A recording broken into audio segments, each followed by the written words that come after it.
Hello guys, আসসালামু আলাইকুম। আশা করছি সকলেই ভালো আছেন, আমিও ভালো আছি আপনাদের দোয়ায়। ইতিমধ্যেই কিন্তু নতুন একটি নাটকের আপডেট নিয়ে আসলাম আপনাদের মাঝে। গরিবের ঘরের রাজপুত্র পর্ব 33। আপনারা কিন্তু জানেন এই নাটকটিতে কতটা ধামাকা ইন্টারেস্টিং হতে যাচ্ছে এবং নাটকটিতে কি কি ঘটবে তা সব কিছুই জানিয়ে দেব আজকের এই ভিডিওর মাধ্যমে। তাই ভিডিওটি স্কিপ না করে সম্পূর্ণ দেখতে থাকুন।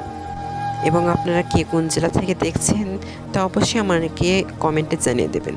তো বন্ধুরা, মূল কথায় যাওয়ার আগে আপনাদের কাছে আমার ছোট্ট একটি রিকোয়েস্ট, আপনারা যদি আমার চ্যানেলে নতুন হয়ে থাকেন তাহলে অবশ্যই চ্যানেলটি সাবস্ক্রাইব করবেন। তো গাইস, আমরা এখন মূল কথায় চলে যাই যে গরিবের ঘরের রাজপুত্র এপিসোড 33 কবে আসবে আপনাদের সামনে। এই নাটকটি আগামী 4 থেকে 5 দিনের মধ্যে আপনাদের সামনে ইউটিউব চ্যানেলে আপলোড করা হবে, তাই ভিডিওটি সবাই দেখে নেবেন। আজকের ভিডিও এই পর্যন্তই শেষ। আবারও দেখা হবে নতুন কোনো ভিডিওর আপডেট নিয়ে।